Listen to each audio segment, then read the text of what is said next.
Meanwhile, in a place between dimensions, the Hall of Universes, Shade enters the Hall of Universes to see Violet was training with Spike and the Master Dragon, as Spike said while looking a bit surprised to see her. She's here.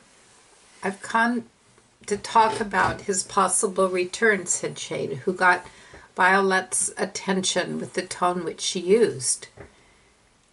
Spike, Master of Dragons, could you give us the room? Asked Violet in a cold tone that Spike had never heard before as she stares down Shade with a cold glare. Once they have the room, Violet pulls out a sword and tosses it to Shade, who catches it. Spartak? Spartak, said Shade, who began sparring with Violet. I assume you sensed it, a disturbance across the multiverse.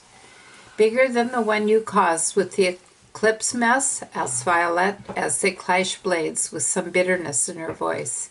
Yeah, I sensed it. I thought you made sure we had more time to prepare for the multiverses for his return. We're not even ready for your apprentice, who will one day return after we trapped her in the place between universes. We're still cleaning up that mess, by the way. I know I messed up, said Shade, who admitted it. I created more darkness to fill the hole up in my heart by my own heartbreak. I let it get personal. Heartbreak, but you accepted Queen Nova and Prince Aurora's marriage. Wait, you were in love with Discord? Stated Violet, who pieced everything together. Shade stops in her tracks, says no words as her face is red, but she realizes it too. You did, and you still, don't you? No, yes, I don't know, said Shade, who was very confused. But back on track, he started all of this when the Boogie Pony created Eclipse. That monster part of me did it because I thought I had nothing to lose. And now what's changed? Asked Violet, who stops fighting Shade to lean on her sword. Shade gives Violet a smile. You've got what he took you back, but how? Queen Aurora is long gone. Yeah, but her two daughters weren't, said Shade, who got her attention. One of the many copies of Princess Luna has a second soul, a dark alicorn soul. The Princess Luna that was sent to talk to me by Discord. Oh, that explains why he took her out of the big battle, said Violet, as Shade nodded. So, how did you...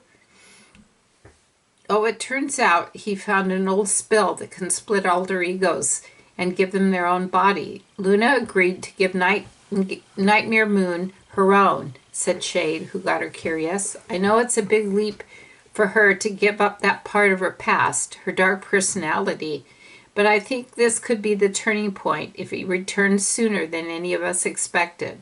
I'll prepare Moon if she agrees to become my prodigy, but can you prepare the heroes of Equestria and the royal sisters in the meantime?